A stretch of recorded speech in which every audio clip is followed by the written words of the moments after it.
जय श्रीकृष्ण। नमस्कार दर्शक बंधु, माधव पवित्र वाणी राशिफल कार्यक्रम में आपण मानकु स्वागत। प्रिय दर्शक बंधु, आज आम जानिबा जे 2025 मसीहार प्रथम आम जानिबा आज जे कि मकर राशि व्यक्तिंकर राशिर भावर स्वरूप किपरि मकर राशि व्यक्ति माने किपरि होइथांती, तांकर रोग ऋण केउं बयस रे कौन समस्या होता है सबु गुड़िक आम टिकिनिकी करी कहबा। तेबे आपण माने निश्चित भाव में कार्यक्रम को प्रथम रु शेष पर्यंत जानिबा आवश्यक अछि। मोर प्रिय मकर राशि भाई भाई माने, आज मुझे मकर राशि व्यक्ति को कहबी जे मकर राशि व्यक्ति माने केमिति होइथांती, तांको प्रकृति कौन, सब विषय मुझे आपण मानकु कहबी। मन रखंतु उत्तरा आषाढ़ नक्षत्र माने 21-10 उत्तराषाढ़ नक्षत्र मकर राशि, 22-10 श्रवण नक्षत्र मकर राशि, 23-10 धनिष्ठा नक्षत्र मकर राशि। तेबे उत्तराषाढ़ नक्षत्र मकर राशि 3 पाद शनि तांकर क्षेत्री मानव गण होइतांती, एमाने लक्ष्मीवंत होइतांती, वाणिज्यकारी होइतांती, विद्यावंत होइतांती, एमानकर दंत रोग टिके दांत रोग थाए, स्त्री वचन एमाने पालनकारी होइतांती। एमानकर हस्त सुंदर, श्रीमंत, दाता, चंचल, संतान युक्त, कृषिकारी एमाने होइथांती। जदि आमे देखिबा श्रवण नक्षत्र मकर राशि को कथा कहबा, ये शूद्रवर्ण एकर भी शनि होचंती क्षेत्री, शनि एकर राशि अधिपति। तेबे देवगण होइथांती, स्थूल कपाल, वश्यकारी होइथांती, समस्त को वश्य करि पारंती, समस्त जनप्रिय होइथांती। पुराण पठन रे एमाने बहुत सब बेले मति थाए। एमाने जहाकी सब क्षेत्र रे तेजवंत होइथांती। हस्त रे एमानकर गोटे मत्स्य रेखार चिन्ह थाए। मु मत्स्य रेखार चिन्ह कहले आपण मानकु मोर कैमरा कि लाइट प्रॉब्लम टिके कम लाइट रो टिके प्रॉब्लम रहउची बा कैमरा टिके सेमिति अति दामी न, तथापि आपण देखंतु एइटी होची माने मत्स्य रेखार चिन्ह। এই जो चिन्हटी अच्छी ये हूँ मत्स्य रेखार चिन्ह। आपण मन रखु मोर प्रिय मकर राशि भाई भाई मैंने कपाल रे ऊर्ध्वरेखा कपाल टेकिले गार पड़ जाए, देहरे जाइमंदा थाए, एमाने माछ मांस रे श्रद्धा होइतांती, रत्न प्रिय होइतांती, जदि ए धर्म विचारक भी होइतांती, किंतु विनयवंत बहुत। आउ जदि आम धनिष्ठा नक्षत्र मकर राशि विषय कहबा, एमाने शूद्रवर्ण, एमानकर भी राशि अधिपति मालिक होउचंती शनि, एमाने द्वितीय पाद दानव गण होइतांती, दयालु स्वभाव मध्य थाए, टिके पछ बुद्धि होइतांती, दंत टिके बृहत बा बड़ होइथाए। तथापि एमाने जदि आम कहबा विद्यार बहुत भल लक्षण थाए, शुभ अटे। एमाने मित्र माने शनि एमानकर मित्र अटंती। तेबे मोर कहबा कथा मोर प्रिय जहाँकि मकर राशि भाई भाई माने, आपण माने मन रखंतु एई मकर राशि भाई भाई मानक पई जो कथा कहूची, मकर राशि व्यक्ति माने सामान्य भाव में टिके व्यक्ति माने पतला हाड़ुआ देह, कोरड आखि, चक्षु, दीर्घ नासा, छोट गला, उच्च ओठ, लंबा और पतला मुख एमाने होइथांती। केश केतक व्यक्ति ठारे केश युक्त श्यामल वर्ण होइथांती। वास्तववादी एमाने, उच्च काड़ांकी एमाने होइथांती। जदि आमे देखिबा कहिबा निजर पारिवारिक जीवन रे द्वंद्व सृष्टि प्राय एमानकर देखा देइथाय। रोग जदि कहिबा एमानकर शरीर भितर मोर प्रिय मकर राशि भाई भाई माने जदि रोग विषय में देखा साधारणतः जानू पीड़ा, आंठू गंठी बात, बद हजमी, हृदय रोग, एक्जिमा, स्नायुविक दुर्बल, ज्वर ये सब ये मकर राशि होता है। किंतु मन रखु मकर राशि शनि जेहेतु आपण राशि अधिपति, जखमा, बात जनित रोग, मूर्छा रोग, स्नायुविक दुर्बल, कुर्मी हेतुक रोग, पक्षाघात रोग, श्वास बात रोग, हस्तपाद कंपिबा रोग देखा देता है। ये सब रोग आपण लाइफ रे नहबा पाई मोर प्रिय मकर राशि भाई भाई माने, आपण जदि बाड़ी अवला मूल को आपण बेल थाऊ थाऊ ताकू जदि ताकू व्यवहार करूछंती, एभली समस्यार सम्मुखीन हबा किमा नहबा आगरू जदि आपण ए बाड़ी अवला मूल को शनिवार दिन आनी कवचरे भरी ताकू धारण करूछंती, निश्चित भाव में आपण को उपशम हम, ये रोग आपण सुरक्षा मिल। ताही जदि न हम मकर राशि भाई माने मन रखु जदि गोटे सप्तमुखी रुद्राक्षर, ये गोटे सप्तमुखी रुद्राक्षर आपको जदि आपण धारण करुछंती ओरिजिनल ताहले आपण मन रखु ये सब रोग ये ग्रह मध्य दूरीभूत हम, शनि ग्रह मध्य संतुष्ट रहिबे, आपणकर लाइफ रे किछि ना किछि आपण करि पारिबे। कारण मकर राशि व्यक्ति माने जहाँकि आपण जीवन में किसी महत्वपूर्ण व्यक्तित्व भरी रही। शारीरिक स्वास्थ्य साधारण एमानकर रही थाए, किंतु आपणकर वायु पेट आ पाद चक्षु रोग आपण शरीर में आपन को कष्ट दे थाए। तेणु आपणकर कौन विपदपूर्ण कथार अनुसूचित लाइफ रे देखा दे थाए। तेणु शारीरिक जंत्रणा अनुभव करने देखा दे थाए। तेबे मकर राशि भाई भाई माने यही रुद्राक्षर पंच सप्तमुखी रुद्राक्षर को आप धारण करुँच, आम ठार जब अर्डर करुँच, आम फ्री में बाड़ी अँला गचर मूलर एक कवच पूर्ण मंत्रित कर आम फ्री रे दौछु। आपण माने जानतु मोर प्रिय मकर राशि भाई भाई माने जदि आपणकर चिंता ଆପଣଙ୍କ ଲାଇଫରେ ବାରମ୍ବାର ଚିନ୍ତା ବାରମ୍ବାର ପରିବର୍ତ୍ତନ ହେବା ଦେଖାଦେବ। ଚାକିରି ବ୍ୟବସାୟ କ୍ଷେତ୍ରରେ ଗୋଟିଏ ସ୍ଥାନରେ ସ୍ଥାୟୀ ଭାବରେ ରହିବା ଆଦୌ ଦେଖାଯାଉ ନାହିଁ ବା ଦେଖାଯିବ ନାହିଁ। ଆପଣ ସବୁବେଳେ ମନେ ରଖନ୍ତୁ ନୀଳ ରଙ୍ଗର ବସ୍ତ୍ର ପରିଧାନ କରନ୍ତୁ, ଆପଣଙ୍କ ପାଇଁ ଶୁଭ ରହିବ।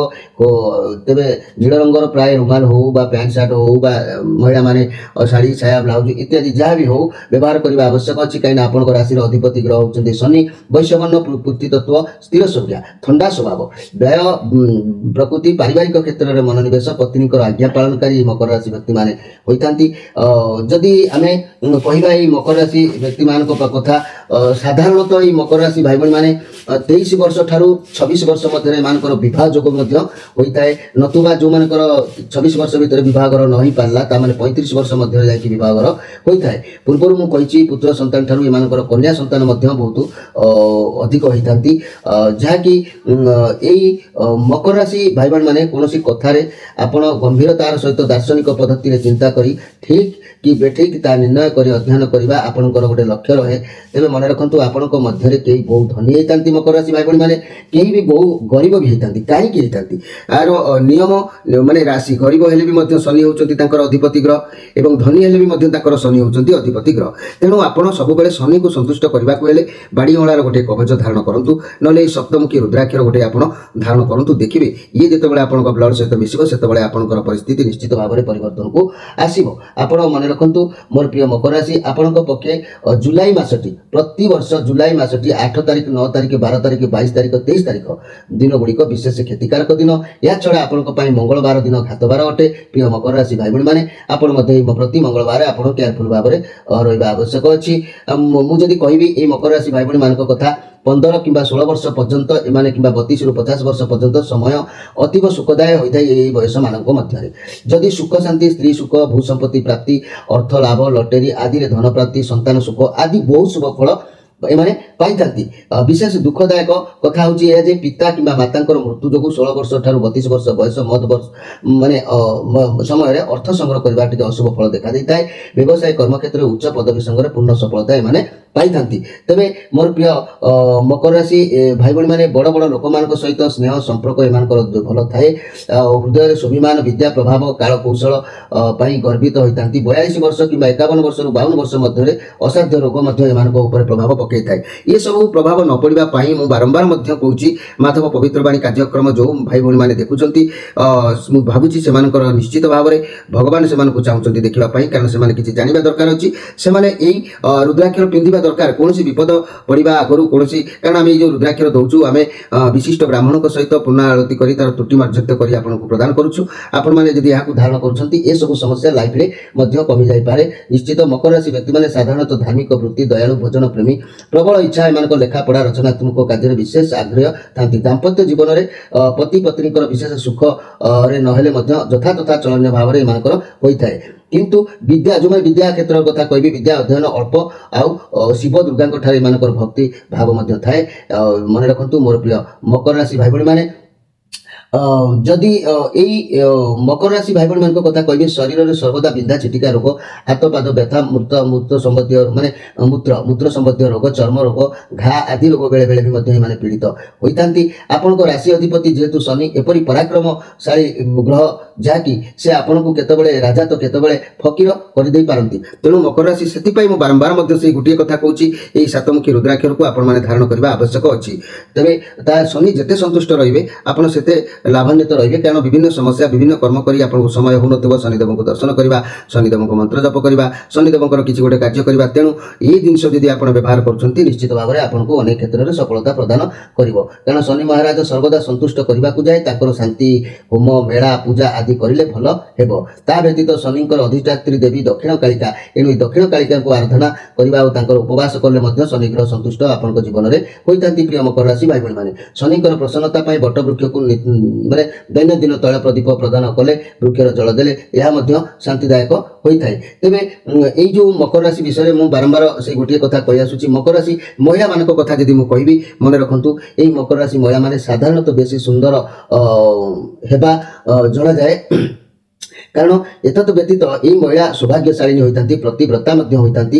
ବ୍ରତ ପୂଜନ ଓ ତୀର୍ଥ ସ୍ଥାନରେ ଅନୁରକ୍ତା, ଶତ୍ରୁଙ୍କ ଉପରେ ବିଜୟ ଲାଭ କରିବା, ବହୁ ଖର୍ଚ୍ଚ କରିବାର ଧୁରନ୍ଧର ଏମାନେ ହୋଇଥାନ୍ତି ଏହି ମକର ରାଶି ମହିଳାମାନେ। ତଥା ସନ୍ତାନ ସହିତ ପ୍ରେମ ସ୍ନେହ ସମ୍ପର୍କ ରଖିବାର ମଧ୍ୟ ଦେଖା ଦେଇଥାଏ। ତେଜସ୍ୱିନୀ, ମନମୋହିନୀ, ବୁଦ୍ଧିମତୀ, ଶିଳ୍ପ, ସଙ୍ଗୀତ, ନୃତ୍ୟ, ଗୀତା ଆଦିରେ ନିପୁଣ ମଧ୍ୟ ଏହି ମହିଳାମାନେ ହୋଇଥାନ୍ତି। ନିଜର ସୁନ୍ଦରତା ସୌନ୍ଦର୍ଯ୍ୟ ପ୍ରଦର୍ଶନ କରିବା ପ୍ରିୟ ହୋଇଥାନ୍ତି। ଏମାନେ ମଧ୍ୟ ରାଜନୀତି କ୍ଷେତ୍ରରେ ଅଧିକ ରୁଚି ରହିବାର ଦେଖା ଦେଇଥାଏ। ଏହି ରାଶିଜାତ ମହିଳାମାନଙ୍କର ଗୃହକର୍ମ ଅପେକ୍ଷା ସାମାଜିକ କର୍ମରେ ଆଗ୍ରହୀ, ପ୍ରଭୁତ୍ୱ ବିସ୍ତାର କରି ଈର୍ଷାପରାୟଣ ଟିକେ ହୋଇଥାନ୍ତି ଓ ଅନ୍ୟମାନଙ୍କର ମତାମତକୁ କାଟି ଆଗ ଘର ସଦାବେଳେ ହୋଇଥାନ୍ତି ଏହି ମକର ରାଶି ଭାଇ ଭଉଣୀ ମାନଙ୍କର। ଆପଣମାନେ ମନେ ରଖନ୍ତୁ, ଆପଣଙ୍କର ଶୁଭ ରଙ୍ଗ ହେଉଛି ନୀଳ, ରତ୍ନ ଆଉ ନୀଳା। ଆଉ ଆପଣଙ୍କର ସବୁବେଳେ ମନେ ରଖନ୍ତୁ, ଆପଣଙ୍କ ଦିଗ, ଆପଣ ଦକ୍ଷିଣ ଦିଗକୁ ଯେତେବେଳେ ଯାତ୍ରା କରିବେ ଆପଣଙ୍କ ପାଇଁ ଶୁଭ ହୋଇଥାଏ। ଆପଣଙ୍କର ଘାତବାର ମଙ୍ଗଳବାର ହୋଇଥାଏ। ତେଣୁ ଏଇ ମକର ରାଶି ଭାଇ ଭଉଣୀମାନଙ୍କ କଥା ଅନୁସାରେ ମୁଁ ଯଦି ବର୍ତ୍ତମାନ କହିବି, ଏଇ ମକର ରାଶି ଭାଇ ଭଉଣୀମାନେ ପାଶ୍ଚାତ୍ୟ ଜ୍ୟୋତିର୍ବିଦ୍ୟ ମଣ୍ଡଳୀ ମାନେ କହନ୍ତି ଯେ ଯେଉଁ ସମସ୍ତ ବ୍ୟକ୍ତି ବର୍ଷର ଡିସେମ୍ବର ମାସ 22 ତାରିଖ ଠାରୁ ପରବର୍ତ୍ତୀ ଜାନୁଆରୀ ମାସ 20 ତାରିଖ ମଧ୍ୟରେ ଜନ୍ମଗ୍ରହଣ କରିଥାନ୍ତି, ଏହି ମକର ରାଶି ଜନ୍ମଗ୍ରହଣ କରିଥାନ୍ତି ବା ଜନ୍ମ ରାଶିର ଲଗ୍ନ ମକର ହୋଇଥାଏ, ସେହି ବ୍ୟକ୍ତିମାନେ ସମସ୍ତ ବ୍ୟକ୍ତି ପ୍ରାୟ ସ୍ୱାଧୀନ ଚେତା ହୁଅନ୍ତି। ସମାଜର ଗଣମାନ୍ୟ ସମ୍ମାନ ନେତୃତ୍ୱ ସ୍ଥାନୀୟ ହୋଇଥିବା ଏହି ବ୍ୟକ୍ତି କାର୍ୟ ଅଧିକାରୀ ସ୍ୱୀକାର କରିବାର ସତତ ଅନିଚ୍ଛୁକ ହୁଅନ୍ତି। ଏହି ବ୍ୟକ୍ତିମାନେ ଯୁକ୍ତିତର୍କ ମାଧ୍ୟମରେ ଅନ୍ୟକୁ ପରାଜିତ ବା ମୁକ୍ତ କରାଇବାରେ ବହୁତ ଦକ୍ଷ ହୋଇଥାନ୍ତି ଏହି ମକର ରାଶି ଭାଇ ଭଉଣୀମାନେ। ବଳ, ବୀର୍ଯ୍ୟବନ୍ତ, ନିର୍ଭୀକ ଏବଂ ସାହସୀ ହେବା ସହିତ ଭାଗ୍ୟବାନ, ସମୃଦ୍ଧିଶାଳୀ ଏମାନେ ମଧ୍ୟ ହୋଇଥାନ୍ତି। ଯଦି ଇତର ସହିତ ଗୁପ୍ତ ପ୍ରକାଶ ଭାବରେ ମନ୍ତ୍ରଣା କରିବାର ମାନେ ଧୁରୀଣ ହେବା ସହିତ ବ୍ୟକ୍ତି ରାଜାଙ୍କ ପରି ସୁଖଭୋଗ ମଧ୍ୟ ମକର ରାଶି କରିବା କଥା। କିନ୍ତୁ ମକର ରାଶି ବ୍ୟକ୍ତିମାନେ ଯେଉଁ କର୍ମ ଅବହେଳା କରିବାରୁ ତାକାରିକାରୀ ମଧ୍ୟ କିଏ ଅତି ଗରିବ ହୋଇଯାଇଥାନ୍ତି, ସମସ୍ୟା ଭିତରେ ଛନ୍ଦି ହୋଇଥାନ୍ତି, ଋଣରେ ବୁଡ଼ି ଯାଇଥାନ୍ତି। ତେଣୁ ଆପଣମାନେ ମାଧବ ପବିତ୍ର ବାଣୀ ବଚନ ଅନୁସାରେ ଏହି ଜିନିଷ ଆପଣ ବ୍ୟବହାର କରନ୍ତୁ, ନିଶ୍ଚିତ ଭାବରେ ଆପଣ ସଫଳତା ପ୍ରାପ୍ତି ପାଇବେ। ତେବେ ମୋର କହିବାର କଥା ପ୍ରିୟ ମକର ରାଶି, ଯଦି ଆମେ ଦେଖିବା ସମାଜରେ ଏମାନେ କିନ୍ତୁ ପ୍ରଶଂସିତ ହୋଇଥାନ୍ତି। ଜନ୍ମ ରାଶି ବା ଲଗ୍ନ ମକର ହୋଇଥିବା ବ୍ୟକ୍ତିମାନଙ୍କର ମନୋବଳ ବିଶେଷ ଭାବରେ ସୁଦୃଢ଼, ପ୍ରଖର ତଥା ବ୍ୟାପକ ହୋଇଥାଏ। ଫଳରେ ବ୍ୟକ୍ତି କଦାଚିତ୍ କୌଣସି ପ୍ରକାର କାର୍ଯ୍ୟକ୍ଷେତ୍ରରେ ଉଦ୍ବିଗ୍ନ ବା କିମ୍ବା ବିହୁଳ କାତର ନ ହୋଇ ନିଜର ନୈସର୍ଗ୍ୟ ଧୈର୍ଯ୍ୟ ହରାଇ ନଥାନ୍ତି। କଠୋର ପରିଶ୍ରମ ପୂର୍ବକ ଜୀବନରେ ସମ୍ଭବ ହୋଇଥିବା ସକଳ ପ୍ରକାର ଦୁଃଖ କ୍ଲେଶକୁ ତଥା ଅଭାବ ଅନାଟନ ଦାରିଦ୍ର୍ୟକୁ ଦୂର କରିବାରେ ବ୍ୟକ୍ତିଙ୍କର ସଂଗ୍ରାମ ସାରା ଜୀବନ ନିରବଚ୍ଛିନ୍ନ ଭାବରେ ଲାଗି ରହିଥାଏ ମୋର ପ୍ରିୟ ମକର ରାଶି ଭାଇ ଭଉଣୀମାନଙ୍କ ପାଇଁ। ସମାଜରେ କୌଣସି ବ୍ୟକ୍ତିଙ୍କର ସତ୍ ଅସତ ପ୍ରକୃତି ତଥା ବ୍ୟକ୍ତିତ୍ୱକୁ ଚିହ୍ନିବା ବିଷୟରେ ଏହି ବ୍ୟକ୍ତିମାନେ ନିପୁଣ ହୋଇଥାନ୍ତି। ମନେ ରଖନ୍ତୁ ମୋର ପ୍ରିୟ ମକର ରାଶି ଭାଇ ଭଉଣୀମାନେ, ଫଳରେ ଆପଣଙ୍କର ସମକକ୍ଷରେ ବହୁ ବ୍ୟକ୍ତି ନତମସ୍ତକ ହୁଅନ୍ତି। ଶାସ୍ତ୍ର ଅଧ୍ୟୟନ, ପୁରାଣ ପ୍ରବଚନ ଆଦି ଶ୍ରବଣ, ଅନୁଶୀଳନ, ଅତୀତ ହିତବୃତ୍ତି, ରୋମନ୍ଥନର, ଧାର୍ମିକ ଜ୍ଞାନରେ, ଭଗବତ ଭକ୍ତି ବିଶ୍ୱାସ ଏବଂ ଧୈର୍ଯ୍ୟ, ଧର୍ମ କାର୍ଯ୍ୟରେ ଧନ ବିନିଯୋଗ କରିବା ଦିଗରେ ନିରନ୍ତର ଆଗ୍ରହୀ ଏହି ମକର ରାଶି ବ୍ୟକ୍ତିମାନେ ହୋଇଥାନ୍ତି। ପର ଦୁଃଖରେ ଅତ୍ୟନ୍ତ ସମ୍ବେଦନଶୀଳ ତଥା ଦୁଃଖୀ ହୋଇଥିବା ବ୍ୟକ୍ତିମାନେ ଯଦିଚ କୃପଣ ନୁହନ୍ତି ତଥାପି ଏକାନ୍ତ ଉଦାର, ଦାନ ଶୂନ୍ୟ, ଦାନ ଶୂନ୍ୟତ୍ୱ ଏହାକୁ କୁହାଯାଇ ନପାରେ। ଏହି ବ୍ୟକ୍ତିମାନେ ଧନ ସମ୍ପଦକୁ ସଞ୍ଚୟ କରିବା ବିଷୟରେ, ନିଜର ଧନ ସମ୍ପଦ ତଥା ବସନ ଭୂଷଣ ଆଦି ଅଭିବୃଦ୍ଧି ବିଷୟରେ ତଥା ନିତ୍ୟ ବ୍ୟବହାର୍ଯ୍ୟ ପଦାର୍ଥ ବହୁଳ ସଂଗ୍ରହ କରି ଶ୍ରଦ୍ଧାଳୁ ହୁଅନ୍ତି। ତେବେ ମନେ ରଖନ୍ତୁ, ଯାହା ଫଳରେ କି ଏହି ମକର ରାଶି ବ୍ୟକ୍ତିମାନେ ଜନମାନସ ମଧ୍ୟରେ ଆଦର୍ଶ ତଥା ସ୍ମରଣୀୟ ବ୍ୟକ୍ତି ଭାବରେ ଆଦୃତ ସମ୍ମାନିତ ହୁଅନ୍ତି, ପ୍ରତିଷ୍ଠିତ ହୋଇଥାନ୍ତି। କୌଣସି ଜଟିଳ ଯାହାକି ଅସ୍ପଷ୍ଟ ବିଷୟକୁ ମଧ୍ୟ ସଂକ୍ଷେପରେ ଉପସ୍ଥାପନା କରିବାରେ, ବୁଝାଇ ଦେବାରେ ଏହି ବ୍ୟକ୍ତି ପ୍ରାଞ୍ଜଳ ହେବା ସହିତ ନିରନ୍ତର ଅଧିକ ବ୍ୟବସାୟ ଶକ୍ତି ସାମର୍ଥ୍ୟ ଯୁକ୍ତ ତଥା ଧୈର୍ଯ୍ୟଶୀଳ ଫଳରେ ବିଶେଷ ଭାବରେ ସମୃଦ୍ଧିବନ୍ତ ହୋଇଥାନ୍ତି ଏହି ମକର ରାଶି, ଭାଗ୍ୟବାନ ମଧ୍ୟ ହୋଇଥାନ୍ତି। ତଥାପି ମନେ ରଖନ୍ତୁ ମୋର ପ୍ରିୟ ମକର ରାଶି ଭାଇ ଭଉଣୀମାନେ, ବହୁତ ଶକ୍ତିଶାଳୀ ରାଶି ଏହି ମକର ରାଶି ବ୍ୟକ୍ତିମାନେ। କିନ୍ତୁ ମୁଁ ପ୍ରଥମରୁ କହିଛି, କିଏ ଗରିବ ହୋଇଯାଏ, କିଏ ମଧ୍ୟ ଧନୀ ହୋଇଯାଏ। କାରଣ କ'ଣ? ସମସ୍ୟା ସମସ୍ତେ ତ ସେଇ ଗୋଟିଏ ରାଶିର ସମସ୍ତେ ସେମିତି ଗୋଟିଏ ଲକ୍ଷଣ ଥାଏ କିମ୍ବା ଲଗ୍ନରେ ଥାନ୍ତି, କିନ୍ତୁ ସମସ୍ୟା କିଏ ନିୟମ ଉଲ୍ଲଂଘନ କରି ସୀମା ପାର ହୋଇଯାଇଥାଏ, କିଏ ନିୟମ ଭିତରେ ଥାଏ। ତେବେ ଯଦି ଆପଣ ନିଜର ମଧ୍ୟମ ଆଙ୍ଗୁଳିରେ ଇନ୍ଦ୍ରନୀଳମଣି ଖଚିତ ସୁବର୍ଣ୍ଣ ମୁଦ୍ରିକାରେ ଇନ୍ଦ୍ରନୀଳମଣିକୁ ଗୋଟେ ସୁନା ଧାତୁରେ ବା ମୁଦ୍ରିକାରେ ଧାରଣ କରୁଛନ୍ତି, ଏହା ପ୍ରଭାବରେ ବ୍ୟକ୍ତିଙ୍କର ଅଧିକରୁ ଅଧିକତର ଭାବରେ ଶ୍ରୀ, ସମୃଦ୍ଧି, ଖ୍ୟାତି ତଥା କୀର୍ତ୍ତିର ସୁନିଶ୍ଚିତ ବୃଦ୍ଧି ହୋଇପାରିଥାଏ। ତେବେ ମୋର ପ୍ରିୟ ମକର ରାଶି ଭାଇ ଭଉଣୀମାନେ, ଯଦି ଆପଣ ଚାହୁଁଥାନ୍ତି ଏଭଳି କିଛି ଜିନିଷ ଆମଠାରୁ ଗ୍ରହଣ କରିବା ପାଇଁ, ସ୍କ୍ରିନ୍ ଉପରେ ନମ୍ବର ଦିଆଯାଇଛି। ପ୍ରତ୍ୟେକ ଶନିବାର ରବିବାର ସନ୍ଧ୍ୟା 6ରୁ ରାତି 9 ଭିତରେ ଆମ ସହିତ ଯୋଗାଯୋଗ କରି ଆପଣମାନେ ନିଶ୍ଚିତ ଭାବରେ ଆପଣମାନଙ୍କର ଏହି ଜିନିଷ ଅର୍ଡର କରିପାରିବେ। ତେବେ ମକର ରାଶି ଭାଇ ଭଉଣୀମାନେ, ଯଦି ମୁଁ କହିବି ବ୍ୟବସାୟୀ, ଚାକିରି ଓ ଅନ୍ୟାନ୍ୟ ସେମାନଙ୍କ ଭାଗ୍ୟରେ କେମିତି ଥାଏ ସେ ବିଷୟରେ କହି ମୁଁ କାର୍ଯ୍ୟକ୍ରମକୁ ଶେଷ କରିବି। ମନେ ରଖନ୍ତୁ ମୋର ପ୍ରିୟ ମକର ରାଶି ଭାଇ ଭଉଣୀମାନେ, ଭାଗ୍ୟର ଉତ୍ଥାନ ପତନ ମଧ୍ୟରେ ଗତି କରି ଏହି ମକର ରାଶି ବ୍ୟକ୍ତିମାନେ, ମନେ ରଖନ୍ତୁ ଭାଗ୍ୟର ଉତ୍ଥାନ ପତନ ମଧ୍ୟ ଦେଇ ଗତି କରି 30 କିମ୍ବା 32 ବର୍ଷ ବୟସ ବେଳକୁ ବାଟକୁ ଆସିଥାଏ। এই মকর রাশি ভাই ভଉଣୀ ମାନେ ନିଜର ବାହୁ ବଳରେ ଭାଗ୍ୟ ଏମାନେ ଗଢ଼ିଥାନ୍ତି। ଗଠନମୂଳକ କାର୍ଯ୍ୟରେ ଦକ୍ଷ ହୋଇଥାନ୍ତି। ବାଣିଜ୍ୟ, ବ୍ୟବସାୟ, କଳକାରଖାନା, ଯନ୍ତ୍ରପାତି, ବିସ୍ଫୋରକ ଦ୍ରବ୍ୟ, ଅସ୍ତ୍ର ଶସ୍ତ୍ର, ଲୁହା, ଦସ୍ତା, ଖଣିଜ ତୈଳ, କୋଇଲା, ଠିକାଦାରୀ, ଭୂ ସମ୍ପର୍କୀୟ କାର୍ଯ୍ୟ, କୃଷିଜାତ ପଦାର୍ଥ ଏମାନଙ୍କ ପାଇଁ ଅତ୍ୟନ୍ତ ଶୁଭ ହୋଇଥାଏ। ଆଉ ଚାକିରି ଓ ଅନ୍ୟାନ୍ୟ ବିଷୟରେ କହିଲେ ମନେ ରଖନ୍ତୁ ମୋର ପ୍ରିୟ ମକର ରାଶି ଭାଇ ଭଉଣୀ ମାନେ ଏମାନେ ଯଦି ରେଲୱେ, କୃଷି ଦପ୍ତର କିମ୍ବା ଜାହାଜ କମ୍ପାନୀ, ଖଣି, ଅସ୍ତ୍ର, ରାସାୟନିକ, କଳକାରଖାନା, ସରକାରୀ ଯାହାକି ଦପ୍ତର, ଅର୍ଥ ସମ୍ପର୍କୀୟ ଚାକିରି, ଆକାଉଣ୍ଟ, ବୈଦେଶିକ ଅନୁଷ୍ଠାନ ଓ ରାଜନୀତିରେ ମଧ୍ୟ ଏମାନଙ୍କର ଶୁଭ ହୋଇଥାଏ। ଯେଉଁ କଥା ଗୁଡ଼ିକ ମୁଁ କହିଲି ଏଗୁଡ଼ିକ ଯଦି ଯୋଗାଯୋଗ ଏମାନେ କରନ୍ତି ତାହେଲେ ପ୍ରିୟ ମକର ରାଶି ଭାଇ ଭଉଣୀ ମାନେ ନିଶ୍ଚିତ ଭାବରେ ଆପଣ ଉପକୃତ ହୋଇଥାନ୍ତି। ଏହି ମକର ରାଶି ଭାଇ ଭଉଣୀ ମାନଙ୍କ ପାଇଁ ମୁଁ କହୁଛି ଆଜି ନୂଆ କରି କହୁନି, ବାରମ୍ବାର ମଧ୍ୟ ମୁଁ କହିଛି, ଆଗରୁ ମଧ୍ୟ ବହୁତ ଥର କହିଛି, ମନେ ରଖନ୍ତୁ এই মকর রাশি ভাই ভଉଣୀ ମାନେ ଯଦି ଆପଣଙ୍କ ରାଶିରେ ମଜବୁତ କରିବାକୁ ଚାହୁଁଛନ୍ତି ବା ରାଶିକୁ ଷ୍ଟ୍ରଙ୍ଗ ରଖିବାକୁ ଚାହୁଁଛନ୍ତି ତାହେଲେ ଆପଣ ଏକ ସପ୍ତମୁଖୀ ରୁଦ୍ରାକ୍ଷରକୁ ଆପଣ ବ୍ୟବହାର କରନ୍ତୁ।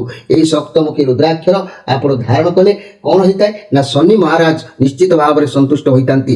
ଶନିବାରେ ଆପଣ ଆମିଷ ତ୍ୟାଗ କରିଦିଅନ୍ତୁ। ଶନିବାରେ ଯେତେବେଳେ ଆପଣ ସ୍ନାନ କରୁଛନ୍ତି ବା ଠାକୁରଙ୍କୁ ଯୋଡ଼ହସ୍ତ କରି ପ୍ରଣାମ କରୁଛନ୍ତି ସେତେବେଳେ ଓಂ ସଂ ଶନିଶ୍ଚରାୟ ନମ ଏ ମନ୍ତ୍ରକୁ ପ୍ରତ୍ୟେକ ଶନିବାର ପ୍ରତିଦିନ ନହେଲା ନାହିଁ ପ୍ରତ୍ୟେକ ଶନିବାର ତାଙ୍କୁ କିଛି ସମୟ ପାଇଁ ବା 5 ଥର 7 ଥର 21 ଥର ଏମିତିକି ମନ୍ତ୍ର ଜପ କରନ୍ତୁ। ଶନି ମହାରାଜ ଚାହିଁବେ ଆପଣ ତାଙ୍କୁ ମନେ ରଖିଛନ୍ତି, ତାଙ୍କୁ ଭୁଲି ନାହାନ୍ତି, ତେଣୁ ତାଙ୍କର କୃପା ଛାୟା ଆପଣଙ୍କୁ ନିଶ୍ଚିତ ଭାବରେ ପ୍ରଦାନ କରିବେ। ସପ୍ତମୁଖୀ ରୁଦ୍ରାକ୍ଷରଟିଏ ଧାରଣ କଲେ ଶନି ମହାରାଜ ବହୁତ ସନ୍ତୁଷ୍ଟ ହୋଇଥାନ୍ତି। ସପ୍ତମୁଖୀ ରୁଦ୍ରାକ୍ଷର ଧାରଣ କଲେ ମନୁଷ୍ୟ ଚୋର ବୃତ୍ତି ପରି କୁକର୍ମ ଦୂରେଇ ଯାଇଥାଏ। ସପ୍ତମୁଖୀ ରୁଦ୍ରାକ୍ଷର ଧାରଣ କଲେ ମନୁଷ୍ୟ ସୂର୍ଯ୍ୟ ଭଗବାନ ସପ୍ତ ଋଷି ମାନଙ୍କର ଆଶୀର୍ବାଦ ପ୍ରାପ୍ତି ପାଇଥାଏ। ସପ୍ତମୁଖୀ ରୁଦ୍ରାକ୍ଷର ଧାରଣ କଲେ ମନୁଷ୍ୟଙ୍କର କୃପା ପ୍ରାପ୍ତି, ମହାଲକ୍ଷ୍ମୀଙ୍କର କୃପା ପ୍ରାପ୍ତି ହୋଇଥାଏ। ତେଣୁ ମନେ ରଖନ୍ତୁ ମୋର ପ୍ରିୟ ମକର ରାଶି ଭାଇ ଭଉଣୀ ମାନେ ସପ୍ତମୁଖୀ ରୁଦ୍ରାକ୍ଷର ଧାରଣ କଲେ ମନୁଷ୍ୟ ଧନ ସମ୍ପଦର ସୁଖ ଲାଭ କରିଥାଏ। ଯେଉଁମାନେ ଦାରିଦ୍ର ହୋଇଯାଉଛନ୍ତି, ଋଣ ସମସ୍ୟାରେ ବୁଡ଼ି ଯାଉଛନ୍ତି, ଉଠି ପାରୁନାହାନ୍ତି, ମୋର ଭାଗ୍ୟ ମନେ ରଖନ୍ତୁ ମୋର ପ୍ରିୟ ମକର ରାଶି ଭାଇ ଭଉଣୀ ମାନେ ମାଧବ ପବିତ୍ର ବାଣୀ ଦୀର୍ଘ ଦିନର ସମ୍ପର୍କ ଆପଣମାନେ ରଖି ରଖି ଆସିଛନ୍ତି। ଆପଣମାନେ ପ୍ରତ୍ୟେକ ଦିନ ଦେଖୁଛନ୍ତି, ଲାଇକ୍ କରୁଛନ୍ତି, ସବସ୍କ୍ରାଇବ୍ କରୁଛନ୍ତି, କମେଣ୍ଟ ବକ୍ସରେ ନିଜର ମନର କଥା ବି ଲେଖୁଛନ୍ତି। ଏ ଦୁଃଖକୁ ଆପଣ ଖଣ୍ଡନ କରିବା ପାଇଁ ନିତିଦିନ ଏହାକୁ ବ୍ୟବହାର କରନ୍ତୁ। ଇଏ କେଉଁ 10,000 5,000 ଟଙ୍କାର ଏମିତି ଅଧିକ ମୋଟା ଆମାଉଣ୍ଟର ଅର୍ଥ ନୁହେଁ ଆଜ୍ଞା। କେବଳ ଜନ ସମସ୍ତେ ଭଲରେ ରହିବା ପାଇଁ ମୋର ଏହି କାର୍ଯ୍ୟକ୍ରମ ଆପଣମାନଙ୍କ ପାଖରେ ବା ଏ ସେବା ଜାରି ରଖିଛି।